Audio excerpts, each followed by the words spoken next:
박수 올립니다. 자, 옆에 분들하고 한번 인사합시다. 성탄 축하합시다. 메리 크리스마스.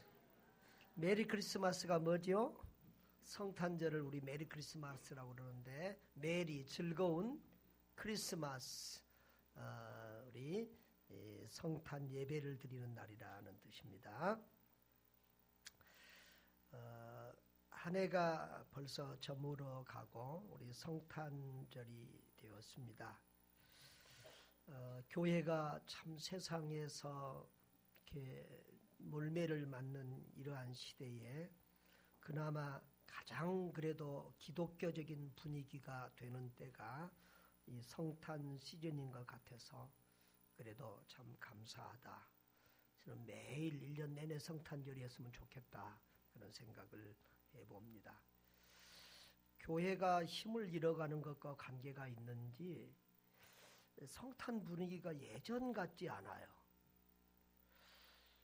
전에는 막 세상이 반짝반짝하고 캐롤송이 들리고 뭐 난리인데 내가 안 돌아다녀서 그런지 어쩐지 너무 조용한 것 같아요. 우리 교회도 올해는 안쪽에는 장식을 잘했는데 밖에도 안 해가지고 내년부터는 밖에를 좀 화려하게 좀 온 동네 좀 번쩍번쩍 하도록 좀 했으면 좋겠어요. 일부 예배 때도 이런 얘기를 했더니 목사님 요즘은요 캐롤송도 그게 뭐죠? 예, 저작권 때문에 잘 못한대요. 그래서 참 그나마도 잘 듣기 어려워서 참 아쉬운 감이 있습니다. 그래도 참 좋은 것은 여러분 요즘에 언론이 굉장히 힘이 있잖아요. 어찌 보면 정치도 뭐 종교도 다 막 언론이 휘두르는 것 같은 느낌이에요. 사실 교회들이 참 좋은 일 하는 교회들 너무 많은데 뭐 대형 교회, 부자 교회, 몇몇 교회 그런 비리가 언론에 터지면서 모든 교회들이 그러는 것처럼. 그래서 요즘 이제 교회에다가 세금까지 먹이는 시대가 됐는데요. 사실 한국 교회의 반 이상이 자립을 못하고 생계를 걱정해야 될 그런 수준이거든요. 그런데 참 세상 사람들이 볼 때, 불신자들이 볼 때는 교회가 돈은 많은데 좋은 일은 안 하는 것 같다. 이런 느낌에서 아마 교회에다가 세금을 물리려고 하는 것 같아요. 참 그래도 이 성탄절이 되면 공영방송에서도 기독교적인 영화나 이런 다큐들이 나오니까 그런 것들이 참 감사한 것 같아요. 오늘이 며칠이죠? 오늘 밤 9시 20분에 몇 시요? KBS 일방송국이 몇 번이죠?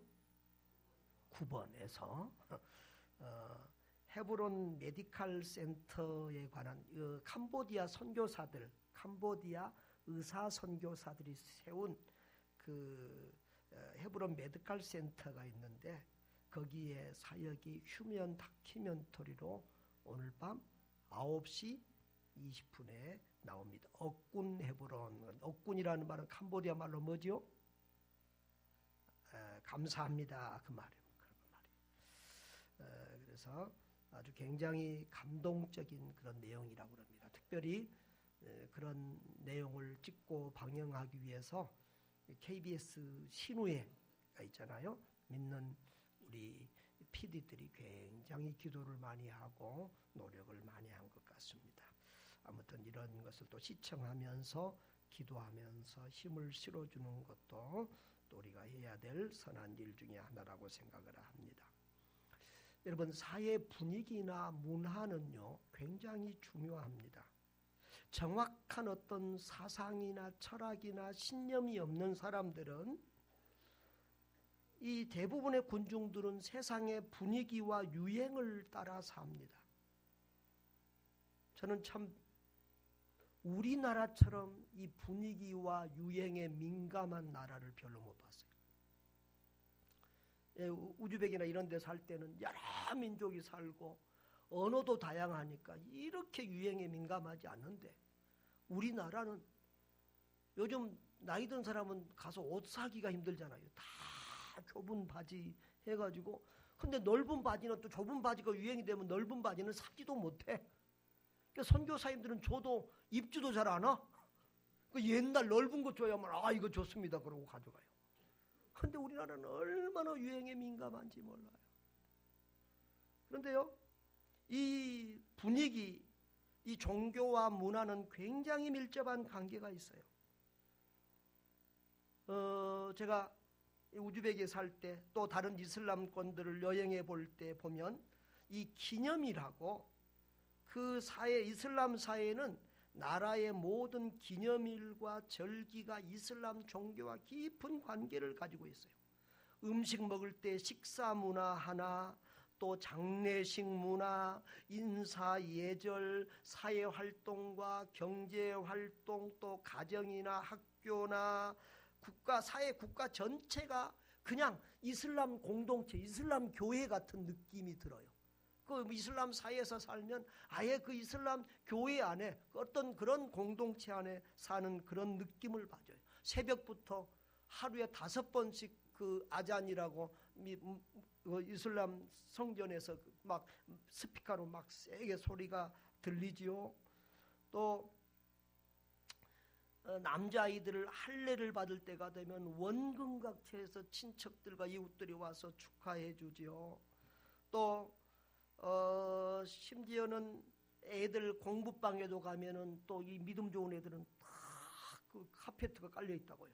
저 메카를 향해서 매일 기도하는 그런 아이들도 있고요. 가게 이런 데도 기도 카페트가 깔려 있고, 또 아주 절실한 사람들은 길거리 가다가도 기도 시간이 되면 펴놓고 기도하는 그런 모습. 또 비행기나 또 이렇게 배를 타고 여행을 해도 그 뒤에서 늘 기도하고 하는 모습들을 심심찮게 볼 수 있어요. 또 가족이나 친지들 중에 예수님 믿는 사람이 생기면 죽이겠다는 협박도 서슴지 않습니다. 정말 그런 문화 속에서 그들이 살아가면, 그 이슬람 사회 속에서 태어나서 자라면 머리끝부터 발끝까지 저절로 이슬람화 되어져 가는 그런 문화, 그런 사회 구조입니다. 다시 말하면 그들은 이슬람 종교와 문화에 포위당해 살고 있어요. 그런데 오늘 우리 그리스도인들의 모습은 어떻습니까? 우리 이 정도의 신앙 열정과 믿음 가지고 그들과의 영적 싸움에서 우리가 이겨낼 수 있겠습니까? 여러분, 우리 기독교가 한국에 들어온 지 130년이 넘었는데 아직도 우리 기독교 문화는 우리나라에 너무 미미하고 약합니다. 여러분, 말씀이 신앙화되어야 됩니다. 신앙이 생활화되어야 됩니다. 그 생활이 문화화가 되어야 합니다. 그러지 않으면 장기적인 영적 싸움에서 승리하기 어렵습니다. 종교학자들은 어떤 종교가 그 사회에 뿌리를 내리지 못하고 문화화되지 못하면 나중에는 토속 종교에 다시 먹힌다, 이런 이론을 제시하기도 합니다. 여러분, 우리나라가 복음이 들어온 지가 130년이 넘었고 가톨릭이 들어온 건 훨씬 더 넘었죠. 훨씬 더 길고요. 그리고 1000만 인구가 기독교인이다 이런 얘기도 하고 그랬는데, 그런 많은 사람들이 예수를 믿으면서도 아직도 우리 사회의 기독교 문화 분위기가 이렇게 젖어들지 못하고, 무속신앙이나 사주팔자 이런 것들이 옛날보다 몇 배나 더 이렇게 발전하고 부흥하고 있다고 하는 것은 참 우리가 부끄러운 일이 아닐 수 없습니다. 그나마 이 성탄 시즌은 세계적인 이게 명절이잖아요. 그래서 성탄절이 우리나라의 공휴일이 되어 있다. 이건 너무너무 참 해피하고 너무 감사한 일인 것 같아요. 할렐루야. 그래서 이 성탄절, 이 연말연시는 제가 생각할 때는 가장 복음 전하기가 좋을 때예요. 성탄절은 교회 안 다니는 사람들도 한 번씩 가보고 싶고 오래 결석했던 사람도 다시 한번 찾을 때가 성탄절이. 그리고 연말이 되면 우리 인생의 종말을 한 번쯤 생각해보는 그런 시즌이에요. 그래서 그때 가장 영성이 이렇게 일어날 때입니다. 이런 때를 놓치지 말고 한 영혼이라도 더 구원하는 복된 성도들 되시기를 바랍니다. 이 성탄절은 교회의 중요한 절기이면서 세계인이 즐기는 가장 큰 축제입니다. 그런데 성탄절 하면은 어떤 사람들은 선물을 떠오릅니다. 여러분, 성탄 카드나 선물 정도 받고 즐기는 그런 명절이 아니라 이 성탄절은 예수 그리스도의 탄생일이지요. 사실은 정확한 탄생일은 아니지만 몰라요. 그런데 우리가 이것을 정해서 이렇게 의미를 부여한 것인데요. 아무튼 우리도 뭐 생일, 그 생일 꼭 아닌 분이 있잖아요. 어떤 사모님도 보니까 엉뚱한 날 그냥 자기 생일이라고 지내더라고요. 뭐 그렇게 뭐 늦춰서도 하기도 하고 뭐 땡겨서도 하기도 하고, 예, 하여튼 의미를 부여하면 되는데요. 우리가 인류 역사를 보면은 AD와 BC로 나누어집니다. BC가 뭐지요? Before Christ, 주전이라 그 말이에요. 그러니까 인류 역사는 예수님 태어나기 전과 AD, 예수님 태어난 후, 주후로 나누어집니다.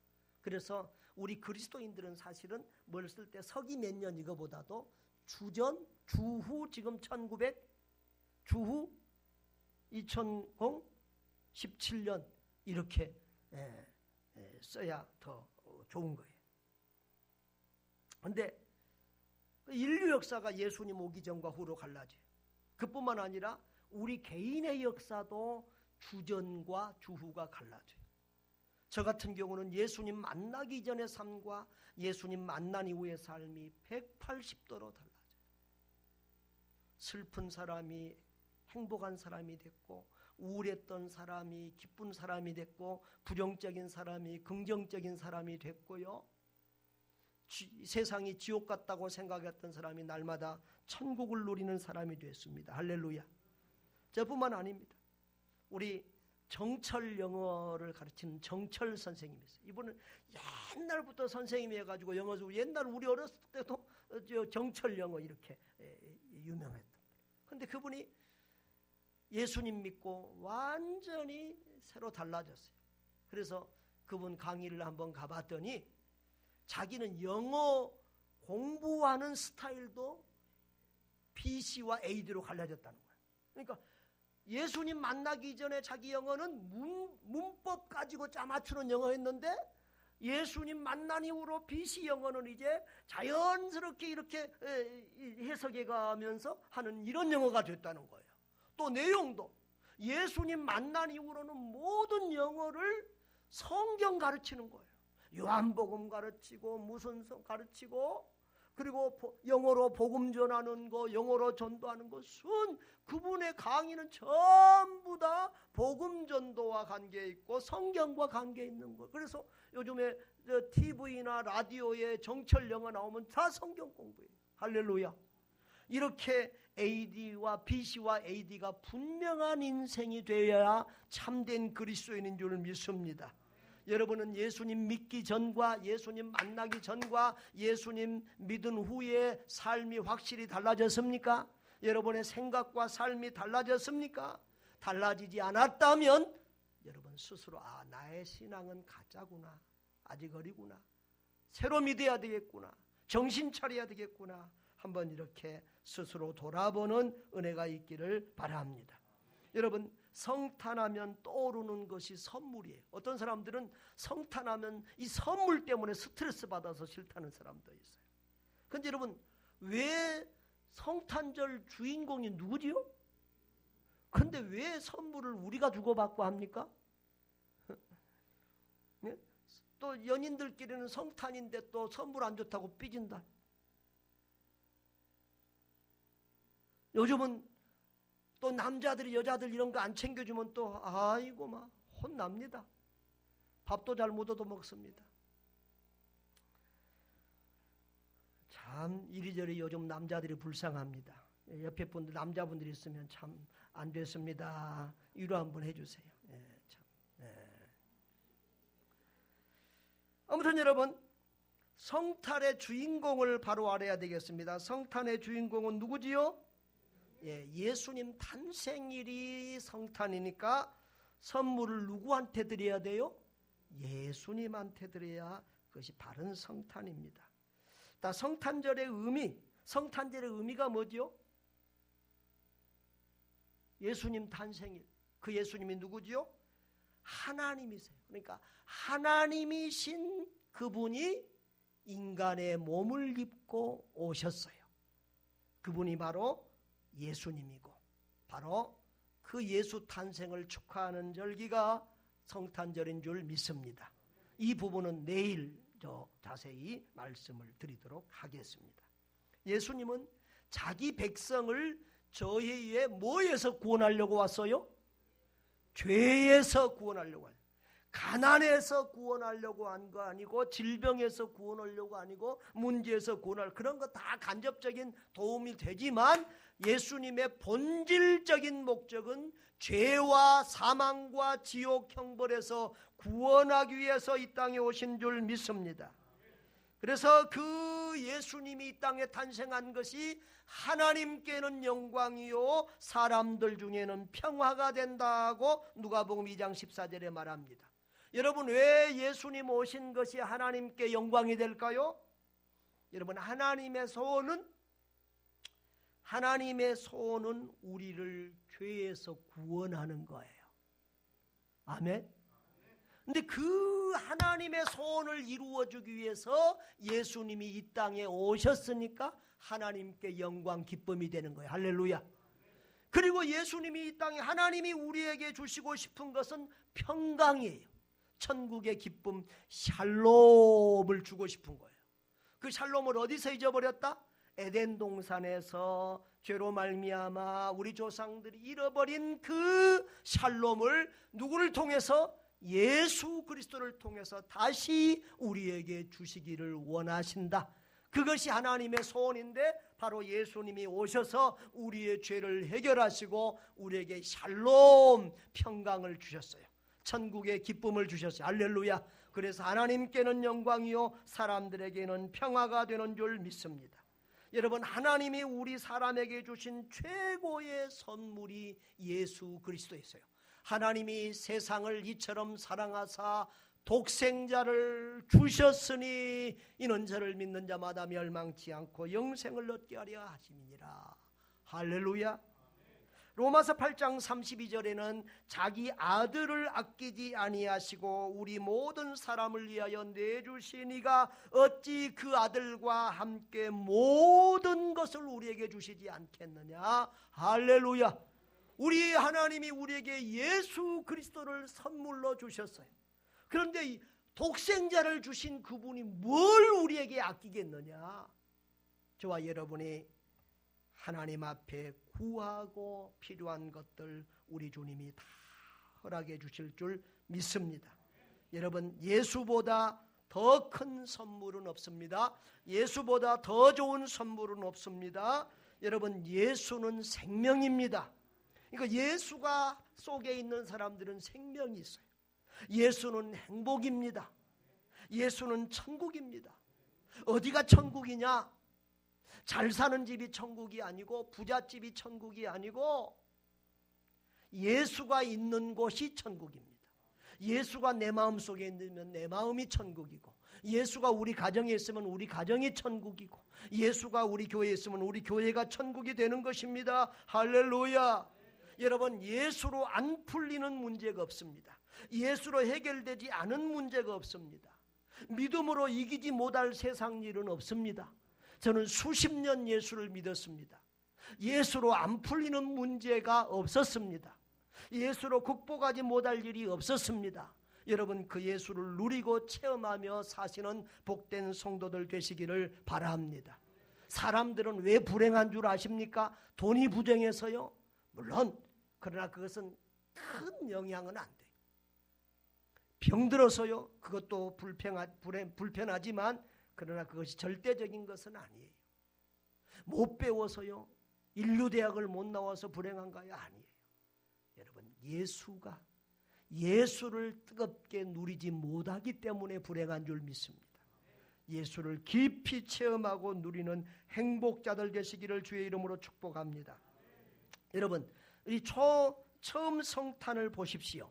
이 성탄을 보면은, 자, 오늘 본문에 보면은 동방에서 박사들이 예수님을 경배하러 온 이야기가 있습니다. 성경에 보면 두 종류의 사람이 예수님 태어나자마자 와서 예수님을 경배했습니다. 어떤 사람들이 있었어요? 들에서 양을 치던 목자들이 있었습니다. 그리고 동방박사들이 있었습니다. 자, 동방박사가 먼저 왔을까요? 목자들이 먼저 왔을까요? 우리가 마태복음에 이렇게 누가복음보다 먼저 나오니까 우리는 동방박사가 먼저 왔을 거라고 착각을 하는데, 목자들이 먼저 와서 경배했죠. 동방박사들이 온 거리는 적어도 한 6개월 이상은 걸리지 않았을까, 이렇게 추측을 해보게 됩니다. 아무튼 여러분, 그 동방박사들이 2절을 한번 보겠습니다. 2절에, 자, 그들이 이제 동방에서 예루살렘에 와가지고 2절 다 같이요. 유대인의 왕으로 나신 이가 어디에 계시냐?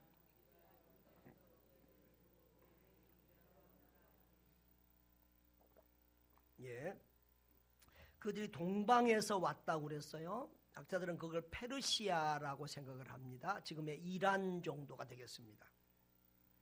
왜 동방에서 그럴까요? 옛날에, 자, 보십시오. 역사를 보면 유대 예루살렘에 명해서 포로로 끌려가죠. 바벨론으로 끌려가죠. 그 바벨론이 어느 나라에 망해요? 페르시아에 망합니다. 그래서 많은 유대인들이 어디에 살았다? 페르시아에 살았다. 그런데 그들이 다시 예루살렘으로 회복돼서 포로에서 돌아올 때 다 돌아왔다? 일부 돌아왔다? 일부가 돌아왔어요. 아마 그래서 거기에 대대로 페르시아의 그 신앙이 전수되었지 않았는가, 이렇게 생각이 되어집니다. 아무튼 그들은 별을 연구하는 사람들인데, 여러분, 옛날에 우리 생각했죠. 저 별은 나의 별, 저 별은 너의 별. 진짜 사람마다 별이 있습니까? 사람마다 별이 있어요? 어떤 별이 막 사람들 앞에서 막 질질 사람을 뭐 인도에서 데리고 가요? 그러면 이것은 무슨 별이다? 하나님이 특별하게 역사하신 별입니다. 그러니까 하나님이 지금 예수 그리스도를 탄생하게 하시고 또 이 동방박사들의 경배를 받도록 우리 주님이 연출하고 계시는 것입니다. 할렐루야.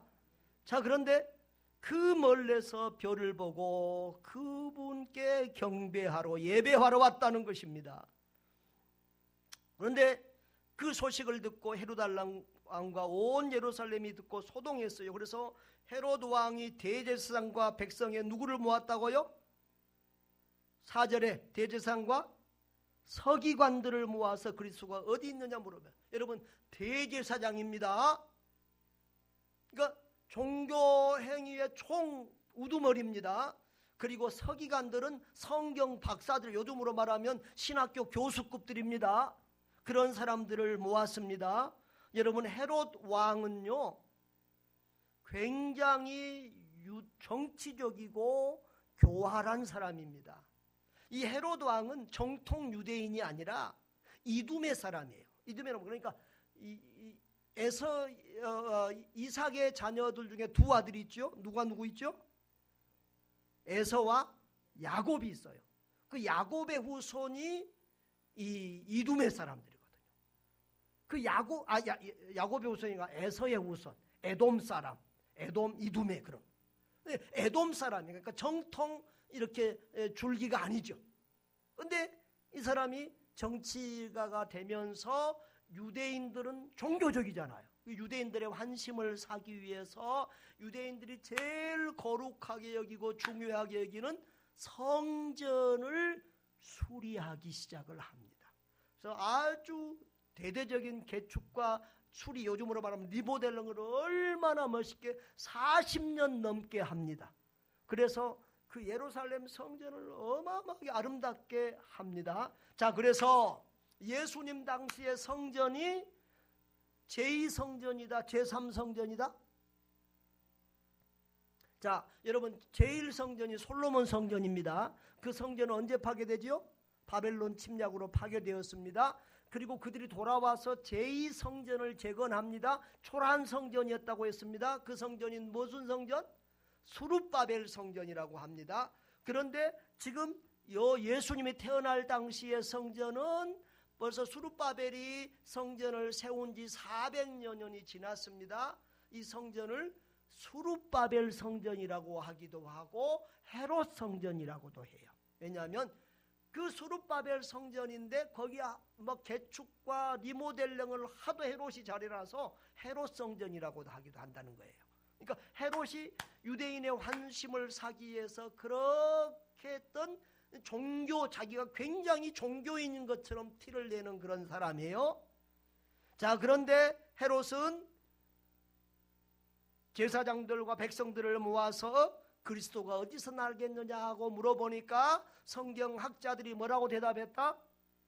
구약성경 미가서 5장 2절을 언급하면서 유대 땅 베들레헴아, 거기서 내게서 한 다스리는 자가 나와서 내 백성 이스라엘의 목자가 되리라고 하는 이 예언의 말씀을 상기하면서 메시아는 어디서 태어난다? 베들레헴에서 태어난다고 말합니다.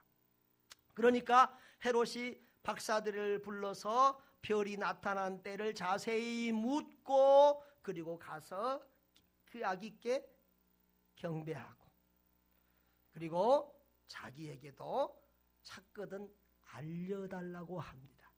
뭐라고 거짓말하지요? 나도 가서 그에게 경배하리라. 실상은 뭐 하려고? 죽이려고. 나중에 다 2살까지의 어린아이들을 다 죽이잖아요. 자, 이런 악한 어용 종교인들, 여러분, 그 성경을 선지자들이 그렇게 알고 베들레헴에서 태어날 것을 알았다고 하면 그 이스라엘, 그 예루살렘 사람들, 그 선지자들이 지금 어떻게 해야 될까요? 자기들도 베들레헴으로 달려가야 맞아요. 이방인들보다는 유대인 자기들이 메시아를 수천 년 기다려왔으니까 더 먼저 비행기 타고 달려가야 되죠. 여러분, 예루살렘하고 베들레헴은 먼 거리가 아닌가? 옆 동네예요. 여기서 원당이요. 그러면 자기들이 먼저 가서 보고 아니면 같이 가든지 그렇게 해서 예수님을 알아보고 경배해야 정상적인 그리스도인들일 텐데 그들은 그러지 않았다는 거예요. 정치와 종교가 결부하고 타락해서 부와 영광을 누리면서 그 헤롯에게 기생해서 먹고 사는 그런 어용 종교인들이 됐다는 거예요. 여러분, 오늘날에도 그런 종교인들이 많습니다. 예수를 믿는다고 하지만은 예수님에게 진심한 관심이 없습니다. 예수 믿어서 잘 먹고 잘 살고 예수 믿어서 복 받고 이것이 신앙의 주 의미가 되어버린 그런 어용신자들, 종교인들이 우리 교회에는 없는데 옆 동네는 있다 없다? 있다. 여러분들이 그런 사람들 되지 않기를 바랍니다. 여러분 지금도 이 예수님에게 관심 없는 사람들이 얼마나 많은지 몰라요. 참 역사를 이렇게 살펴보면 우리 주님의 마음이, 하나님의 마음이 얼마나 인간들에게 배신감을 느낄까 그런 생각을 해봐요. 여러분, 그 못 살던 유럽, 저 스칸디나비아, 노르웨이, 뭐 핀란드, 뭐 스웨덴 이런 유럽, 여러분 우리가 일상적으로 보면 따뜻한 나라가 잘 살아야 될 것 같잖아요. 그렇죠? 근데 그 추운 나라들이 잘 살아. 잘 사는 나라들을 보면 다 뭐가 들어갔어요?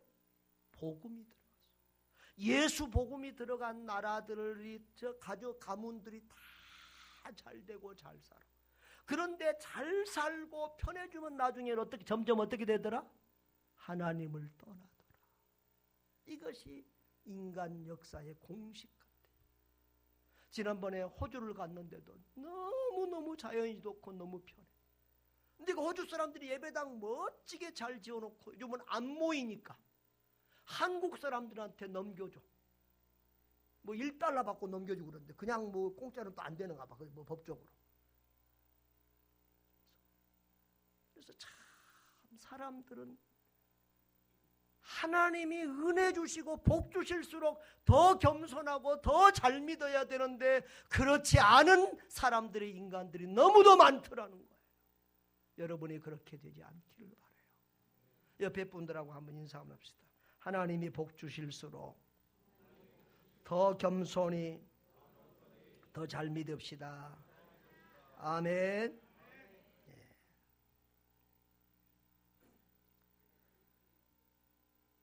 그런데 하나님은 늘 나쁜 사람, 그런 사람들만 둔 것이 아니라 언제든지 진실한 믿음의 사람들을 숨겨두고 있는 줄 믿습니다. 언제든지 예수님의 하나님의 말씀에서 종말에 보면은 언제든지 남은 자, 참된 신앙의 사람들을 남겨두세요. 그래서 그 목자들이 와서 예수님께, 어린 아이께 경배하게 하고, 저 동방 박사들이 그 먼 곳에서 베들레헴까지 와서 경배하게 하신 줄 믿습니다. 그들은 그 먼 길을 와서 마음과 뜻과 힘을 다해서 하나님을, 예수님을 경배했습니다. 동방경문록이라는 책을 쓴 사람이 누구지요? 마르코 폴로. 아이고, 대단하시네요. 그 마르코 폴로가 동방을 여행하면서 이 세 사람의 이름을 발다시스, 발다시르, 발이 시렸던가 봐. 발다시르. 또 두 번째 사람은 가스파르, 그다음에 멜키오르, 이렇게 말을 했다고 그래요. 이들은 이 페르시아 지역에 살았는데 지금의 이란 지역입니다.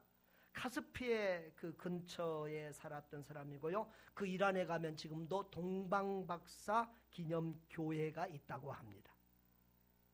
근데 또 미국 뉴욕 메트로폴리탄 미술관에 가면 동방박사의 육로 여행이라는 그림이 있는데요. 그 그림에 보면 아주 그 가파른 경사길을 내려오는, 인터넷에도 찾아보면 그 그림 볼 수 있어요.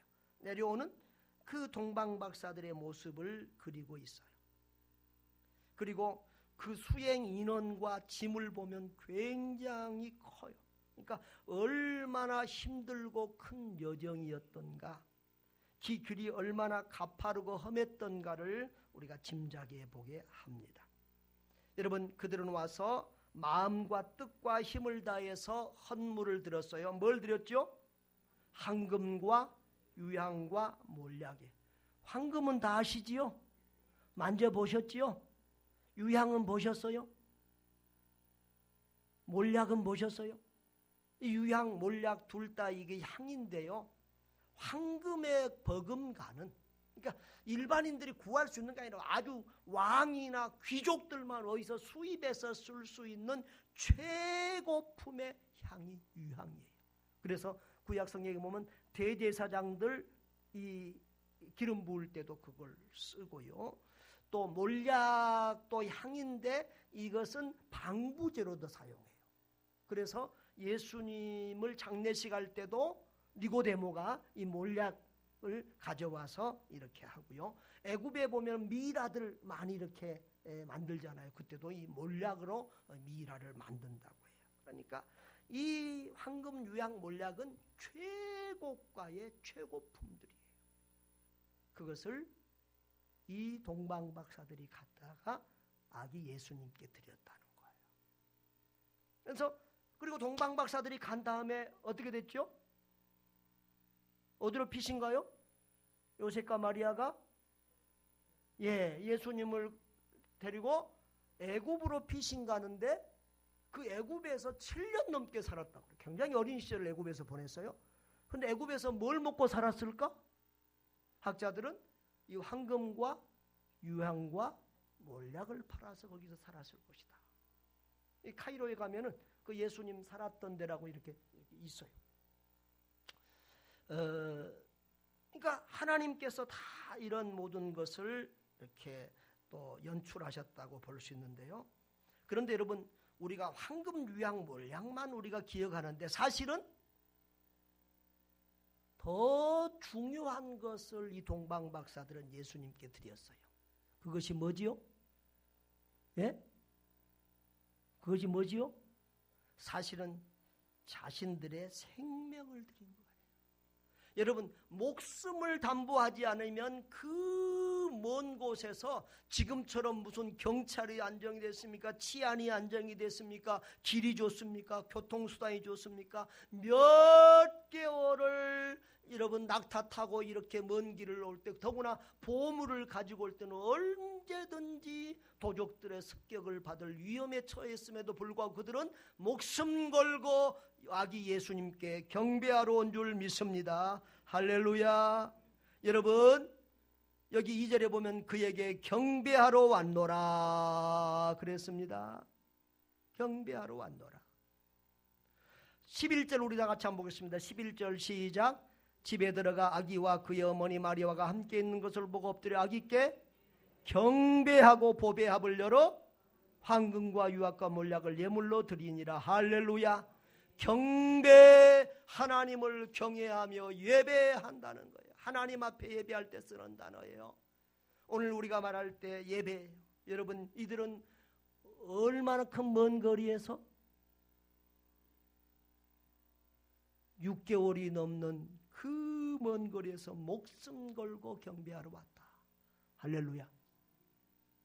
그래서 우리 이명수 전도사가 와서 목포보다 더 먼 자은도에서도 한 달에 한 번 이상 저 예배하러 오는데, 저 집사님 손 들어봐요. 예, 저분들요. 거기서 섬에서 또 배 타고 들어간 섬에서 지금 이렇게 올라와서 예배 드는데, 목포 한 달에 한 번씩은 올라와야지. 또 서산으로 이사간 집사님이 있었어. 장미 집사님이 있었어. 장미 가시를 뽑아버리기 전에 올라오라고. 여러분, 이 동방박사들은 목숨 걸고 예배하러 오는데 우리는 어떻습니까? 1년 내내 예배 못 나온 사람들은 이번 주는 결혼이고 다음 주는 김치 담궈야 되고 그 다음 주는 또 시댁김치 감도로 가야 돼. 어떨 때는 또 벌초하러 가야 돼. 손님 왔어. 매주마다. 여러분, 하나님을 중요하게 여기면, 우리 하나님을 정정으로 사랑하면 그 모든 시험을 다 이길 수 있는 줄 믿습니다. 사랑하는 여러분, 오늘 성탄의 주인공이신 예수님께 여러분은 어떤 선물을 드리겠습니까? 황금과 유향과 몰약, 힘을 다해서 들 그런 물질도 필요하지만 우리 주님이 가장 기뻐하시는 선물은 뭘까요? 바로 나 자신입니다. 예수님은 나를 위해서 왔습니다. 예수님이 이 땅에 오신 목적은 바로 나를 위해서입니다. 한번 따라합시다. 예수님은 나를 목적하고 이 땅에 오셨다. 내가 예수 믿고 구원받는 것이 예수님이 이 세상에 오신 목적을 이루는 것이에요. 아멘. 주님은 나를 구원하시고 나를 당신의 일꾼으로 사용하시기를 원하십니다. 여러분들이 기쁨으로 예수님을 영접하고 그리고 주의 일꾼들이 되어서 주님의 뜻을 이루어 드리시기를 바랍니다. 여러분, 예수님이 오셨을 때 저 헤롯 대왕과 저 서기관과 어용인들처럼 그렇게 예수님을 영접하지 않은 사람들도 있었지만, 요한복음 1장 12절에 창조주가 자기 땅에 오매 사람들이 영접하지 아니하였으나, 요한복음 1장 12절에 영접하는 자 곧 그 이름을 믿는 자들에게는 하나님의 자녀가 되는 권세를 주셨으니 할렐루야. 여러분, 우리가 예수님을 영접할 때, 예수님을 믿을 때 우리 하나님께 가장 기쁜 선물이 된다. 이 자리에 오신 여러분 모두가 믿음으로 예수님을 영접하시기를 바랍니다. 그리고 우리 예수님은 나만 아니라 나를 통해서 우리의 가족, 우리의 이웃들이 구원받기를 원하십니다. 천국 혼자 갈 수 없잖아요. 옆에 분들하고 인사 한번 합시다. 천국 혼자 갈 수 없잖아요.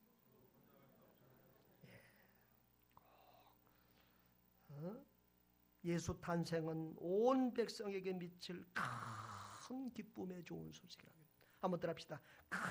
큰 기쁨의 좋은 소식. 그걸 혼자만 누리지 말고 이웃에게 나누는 착한 사람들 되기를 바라요. 그 좋은 것 혼자만 가지고 있으면 나쁜 사람이에요. 마지막으로 우리 예수님은 늘 약하고 가난하고 병들고 소외된 자들에 대한 관심을 가지고 있습니다. 주님의 마음으로 그런 약자들을 살피고 돕는 성도들 되시기를 바랍니다. 사랑하는 성도 여러분, 우리를 죄와 영원한 형벌에서 구원하시기 위해 독생자 예수 그리스도를 보내주신 우리 하나님께 감사하는 성탄절이 되시기를 바랍니다. 예수님께서 하늘 보좌를 버리고 우리 각 사람을 위해 이 땅에 오신 의미를 알고 성탄의 주인공이신 예수님을 기쁨으로 영접하시기를 바랍니다. 천하보다 귀한 한 영혼을 주께로 인도하는 성탄절, 어려운 이웃을 돌아보는 성탄절 되시기를 주의 이름으로 축복합니다. 자, 저를 따라서 한번 기도하겠습니다. 하나님 아버지, 우리를 죄와 사망에서 구원하시기 위하여